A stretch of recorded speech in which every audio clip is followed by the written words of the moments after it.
Hello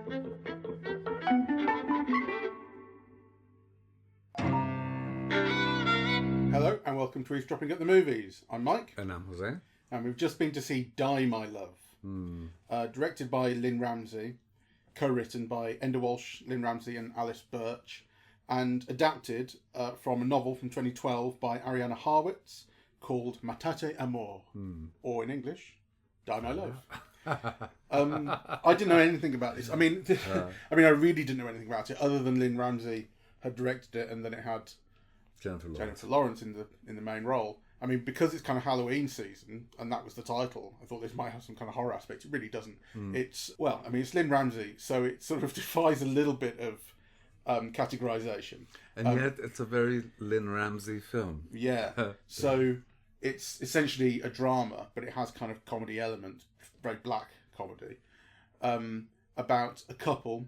The husband, or the male partner, is played by Robert Pattinson. Young couple, they're pregnant, they move to Robert Pattinson's old family home. It wasn't his home, it was his uncle's, I think, we're told at the start, in Montana. I think they've come from New York. They're going to start their life anew there. He's working all the time. She's just given birth. I mean, right at the start we see they're very, very deeply, very much in love, and it's a very passionate, very active love. But once the baby comes, suddenly he's away all the time, he's never there. She's at home with nothing to do. She is, in theory, a writer, but she's not getting any writing done.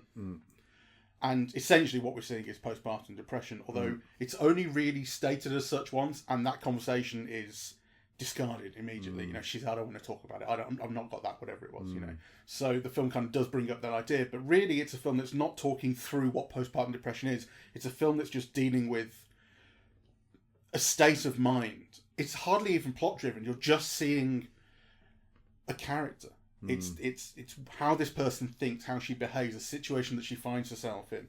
At the start it feels like a two-hander, and then it gradually becomes just Jennifer Lawrence's film, and she's insanely good. She's ridiculously good in this. Yeah. It's like Marlon Brando level good, or you know, the greatest actors in film history level good. So yeah, I mean, obviously we will be able to kind of spoil things. I'll give you a spoiler warning here, but it's not really about that. I don't think there's much. Well, there might be stuff. In other words, I'm saying we will say things that happen in the film, and you can consider those spoilers, but it's not that kind of film. Yeah. Right. So it's a very bleak film, and I can't say that it was pleasant to watch, and yet it was very beautiful.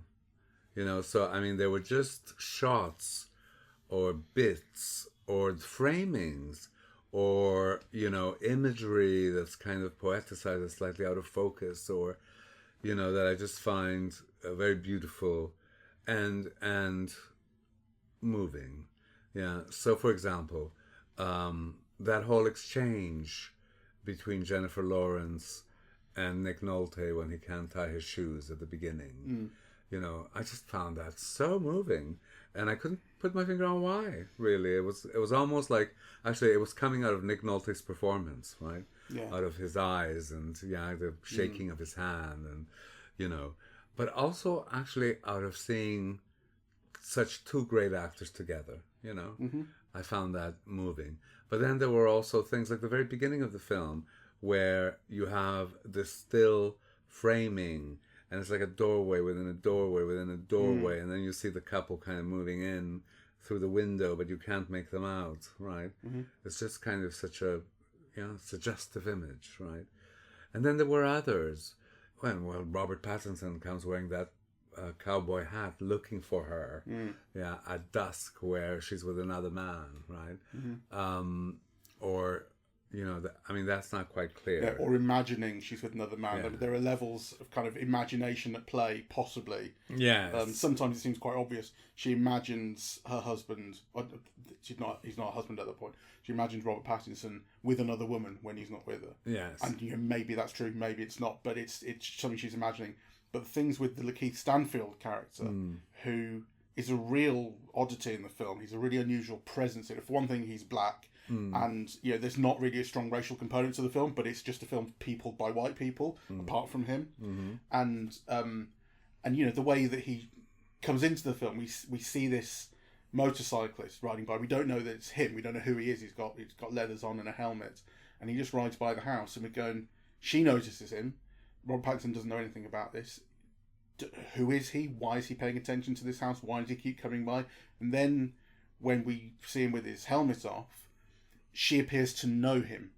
It's like she says, "Cut your lip," and there's nothing that's an unusual thing for one thing, but also there's nothing about who are you, why are you doing this. She seems to know him already. Yes, very still, yeah. I wasn't sure that was a real person. Yeah. So because then when she speaks to him in the car park as well, it seems real, but actually, is it? Yeah, exactly. Could again just be an imagining. Yeah, so I wasn't sure of that. Her unraveling the question of time. So for example, I thought, like, when you see the marriage later on, I thought that was a flashback. Yeah, so did I at first. Yeah, and then it clearly isn't. Kind of the marriage is a way of kind of, I don't know, solidifying what is shaky, in the relationship. And of course, it kind of, unravels even further. So you get a sense throughout that they really love each other, that she doesn't know what's happening to her, and he doesn't know how to help her. Mm-hmm. Yeah, though they all try, right? Though at the beginning he's a bit insensitive. I mean, I think the thing about the dog was incredibly insensitive. Right? Yeah, so he brings this dog in. I mean, she says we need a cat, but he's like, I brought a dog. We've got a baby that she's doing all the looking after, and he's never there, and now it's a dog. And now it's like basically here's something else for you to look after, which she refuses to do. Yeah, but not only that, also the dog is a replacement for her. Yeah, so he's in bed with the dog instead of being in bed with her. So those things are kind of signaled quite clearly. I mean, I think it's one of those films I have to think about some more. The thing that I'm really certain about is I've never seen anything like it before. And by like it, I mean, I don't think I've ever seen a film about postpartum depression. Oh, there have definitely been. We may have even talked about some. I think Tully, if you remember, I may be completely misremembering that film. But that was Charlize Theron. We saw that quite early on when we were doing the podcast, and I think that was about that. I may be misremembering, but it's definitely been a topic in films before. Well, I'm sure that it's been. Yeah, I mean, I'm sure that people have mentioned it, but I don't remember a film where the postpartum depression is what the film is about. Sure, yeah. I mean, I could be wrong, but I don't think I've ever seen anything like this, really. And all from the woman's perspective, and all about kind of her feelings and her ways of understanding, what's happening with the world around her, right? So even when she's being mean or curt, to people, you understand why she's responding the way that she is, right? Like, she's being patronized or, yeah. So I feel like I loved it. I think it's a poetic work. I think it's kind of maybe even a great work, but there are things about it I just don't understand. Yeah, I mean, I think I feel that way whenever I see a Lynne Ramsay film. I mean, I'm pretty sure that was my kind of abiding sense of You Were Never Really Here. Although I remember absolutely loving that film, and I must watch it again. And We Need to Talk About Kevin was something that I really didn't get, and I must see that again because the way this film works, if you wrote down the plot of this film, it wouldn't look very interesting. Exactly. It's just not how the film operates. The film's operating on a level of feeling, and it's about the way images play together, the way sounds play together. That fucking barking of that dog just constantly is so overwhelming, and of course it's getting on my nerves. Yeah, absolutely. And the sequences early on when you're really getting this sense of her in the kind of throes of not quite depression, but boredom at the time. She's got nothing to do all day long, and he's not there, and it's just the way that the images are selected and edited together. It's there's a certain amount of associative editing that's just operating. It's on a level of feeling. It's not necessarily formally rigorous. It's just what shot feels right to come next. Yeah, but I think it is also formally rigorous. I mean, at times it feels like an experimental or avant-garde film the going in and out of focus, you know, the spark of a detail that's not quite clear, you know, the enormous close-ups on eyes. Yeah, I mean, there's that extraordinary close-up on Jennifer Lawrence's eye, right, kind of, which lasts forever, and it's just one eye. Reminded me of Psycho, the track out from the eye. Yeah, I mean, it was kind of amazing, really. And it never feels show-offy or grandstanding. It's like, you know, it's always kind of clearly an attempt at expressing kind of something, you know, that sleepiness or the drowsiness of depression or the never quite coming into focus. You know? I think that's all kind of conveyed very beautifully, really. The way that she uses her face, the way she uses her jaw, you know, she's very expressive with it. She expresses boredom with it. Like, you know, that shot in the car where she's just like sticking her jaw out, just like, because she's just sick of the tedium of what he's trying to say.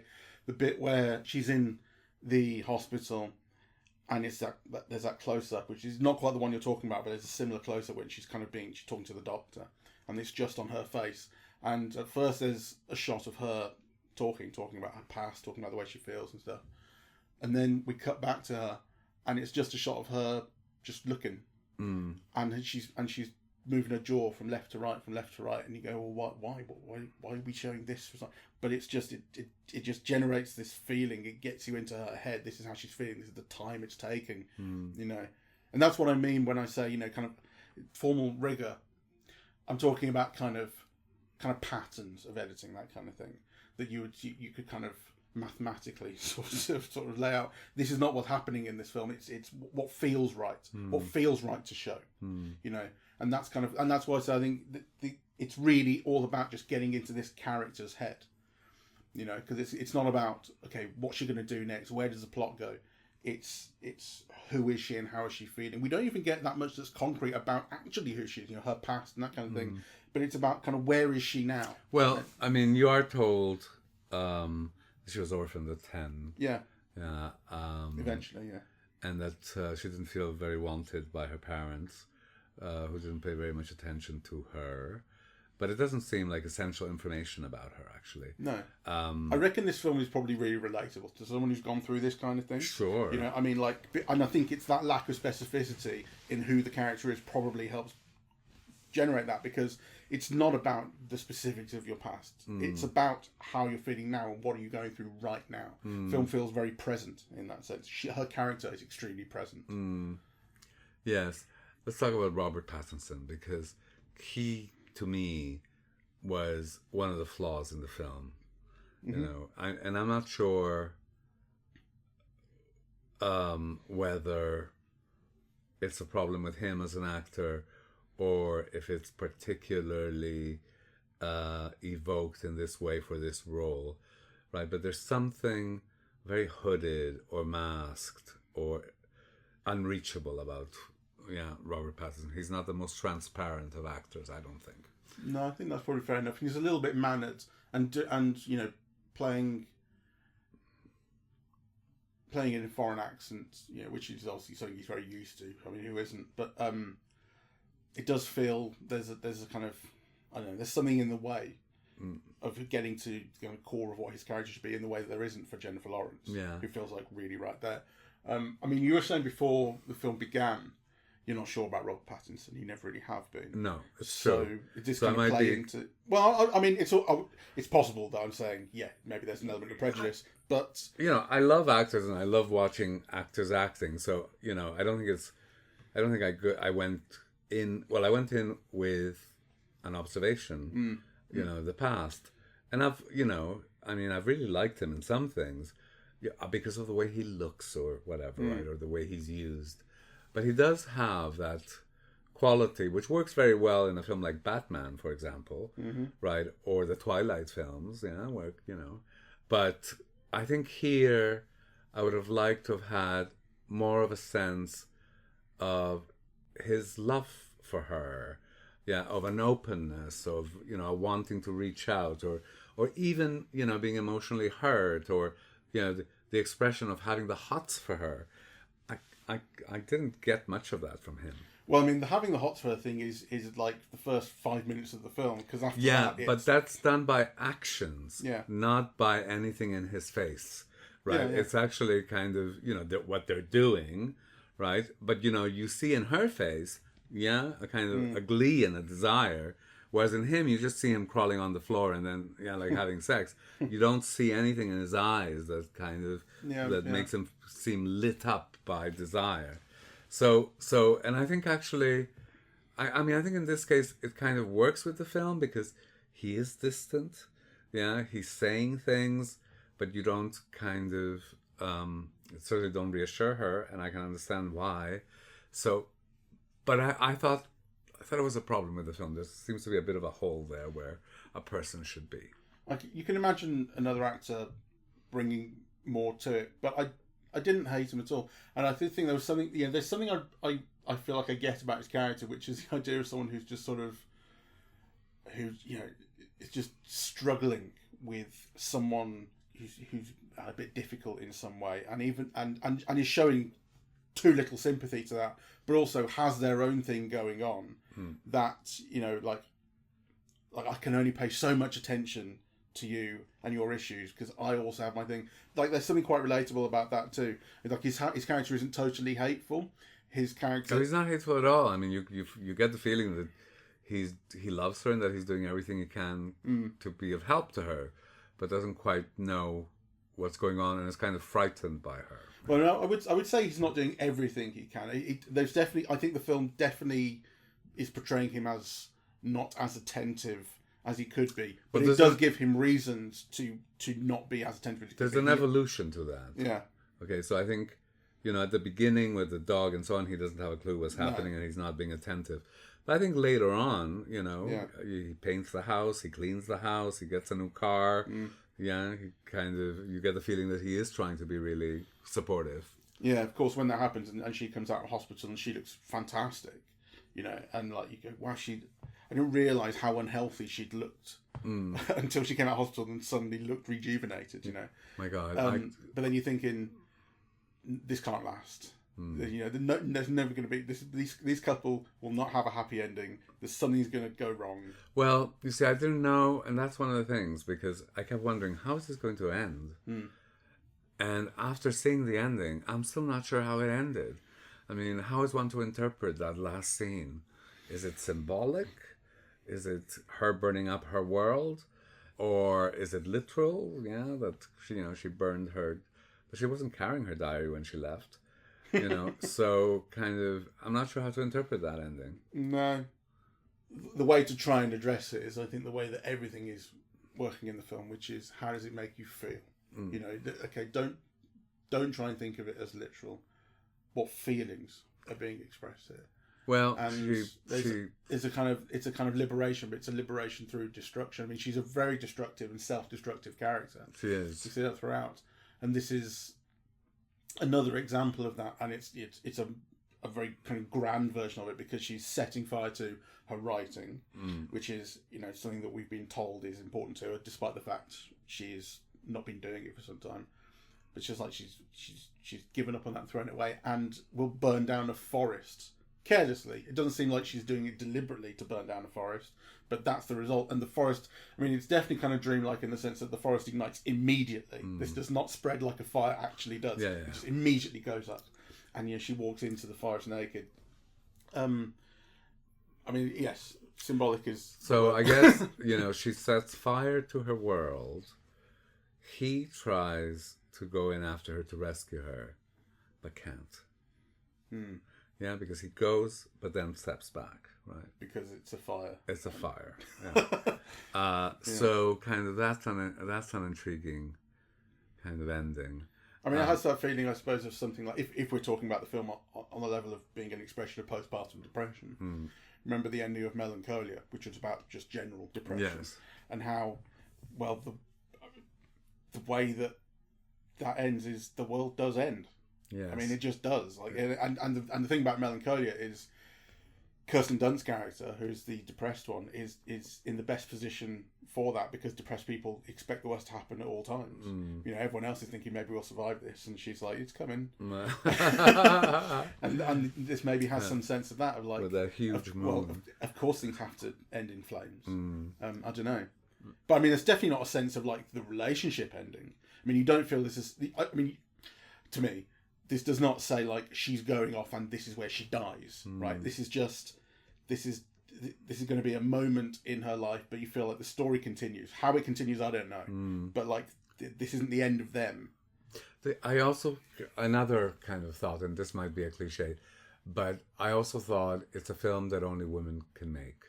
Yeah. In all kinds of ways. I mean, through understanding and so on, but also things like, that bit at the beginning where Jennifer Lawrence has been like breastfeeding the baby, and she's very carelessly dressed and whatever, and then she appears with one breast popped out and the other one in, and all kind of I don't know, careless and so on. And I'm thinking, and sloppy, and and you think, well, I think it's only something that a woman would register or think of registering. And it's also another woman would only feel comfortable with a woman, kind of enacting that, I think. And I thought kind of, she gives such a brave performance, really, particularly for a star. But she's naked all the time. She's naked not always fully frontally, but she's constantly getting her kit off in some form or other. And as you say, it's not always, sometimes it has a sexual dimension, but in instances like that, it's just a very real dimension of like, she's about to wake up in the middle of the night, feed the kid, she's dazed and tired and stressed out, she's wandering around the house. Why would she bother putting her breast away? Exactly. And it's interesting because all that nudity in the film is like the opposite of sexualized or fetishized, really. It is kind of, I mean, she always looks beautiful, but she's not filmed very flattering. And you see a kind of a natural body and movement, and and the camera is not kind of focused on it, really. It's kind of, it's there as kind of a part of a mood or a feeling. It's really kind of quite amazing, I think, to see. Well, that's very much something that a woman making this film kind of brings out, is essentially that her body is functional, and it just is what it is, and it can be very sexy. Yeah, and it's also beautiful and so on, but it's not necessarily, but it's not shown. Right. Yeah, for the delectation of the male audience. Exactly. Like the camera's not showing it off, with the exception maybe during the sex at the start, which is supposed to be sexy and exciting. But after that, no, that's not the point of it. Yeah. But she's someone who's very, the character, this is someone who's kind of very comfortable and expressive with her body, but also doesn't seem to see it as anything special, right? Anything worth protecting. But also doesn't care. I mean, exactly. Kind of a lot of the time is, she's so fed up with everything or so tired of everything that, like, it's almost kind of a transgressive dimension because she just doesn't care, really. In fact, the point where the husband, again, I keep saying husband, he's not at that point, but the partner, says, "Oh, you're not wearing shorts in the house." She's there on her own, or with him and the baby. Like, why? But and he comes across as being a real prude at that point, and kind of policing her behaviour. And it's like she doesn't even sense that, like, maybe you would just put shorts on during the day. Yeah, she's very much like me. I get home and immediately the clothes come off. I think maybe the last thing we should mention, or the last thing that's on my mind anyway, is the music. Right? Which I thought was like so imaginative and inventive and varied kind of choices of music, with that country and western duet, kind of that is repeated twice, being kind of the salient example. I don't recognise the song. I don't know the song, but I do recognise it, though I can't tell you what the name is, and maybe we should look it up. Actually, is it "In Spite of Ourselves"? Yes, I think so. Where is it? Let me play it. Yeah, "In Spite of Ourselves" by John Prine. John Prine and Iris DeMent. Yeah, kind of very inspired choices, really. Yeah, I liked it very much. So yeah, I mean, I think there's definitely room to go into kind of real thematic depth, but I'm not sure I'm quite able to do that, at least at this point. And the thing is, the film does feel reasonably simple in that sense, because it's not that it's thematically complex, it's that the way it expresses those simple themes is so rich. Yes. You know, see what I mean? It comes out through the performance and through the filmmaking, but it's not saying much that's complicated. It just feels like really kind of rich and honest and very relatable. Yes. The relatable bit is where the artistry is. Yeah. Yeah. So to make that level of depression so deeply felt in such a variety of ways, right? So the whole thing is that, you know, she has a baby, she gets postpartum depression. Yeah. But it's manifest in all these different ways, right? That then go deeper and deeper and deeper into a kind of psychosis where she's got to be, you know, kind of put in hospital, right? So I think the film is incredible at making you feel that. Yeah, exactly. It's kind of amazing character study, and I'm just very slightly wary of suggesting that, like, to really get this film you have to have experienced this kind of thing, because I don't think that you do. I think it will play in a particular way if you have these experiences and share them yourself, but I don't think it's at all necessary, and I don't want to kind of. I think I would like warn people off the film to say, like, well, it's for people who feel this way. Or No, I don't think that at all. I mean, I think the film's achievement is that it makes you feel it and understand it. Yeah. So you don't have to have experience of it yourself. That's what the film. Yeah. I mean, that's what the film's artistry enables. That you or me, who am a man and have never had any experience of that, that you feel it and you understand it. And of course you might not feel everything, you might not understand everything, but I don't know, right? But I'm kind of grateful that the film did make me feel what I felt and understand what I understood from the film. So. Yeah, interesting movie. Yeah, and again, it's another one today that I highly recommend, but see it in the cinema. And maybe it's just me and that I have the attention span of a gnat or whatever, but again, it's just a film that I can't imagine myself seeing on a telly. Yeah, there are too many distractions. I think you need the level of absorption and the feeling and the mood of the film, to let it work on you, right? And I do think that the TV won't allow you to do that. No, this is not a film whose action and whose dialogue or even plot. It's not plot driven. Yeah, exactly. Yeah. These aren't the things that are going to grab you. Yeah. You have to submit yourself, kind of pay attention and give yourself to the feeling that it's trying to generate. It takes a while to do it. Yeah. But it's like, it's worth giving it that time. Yeah. Yeah.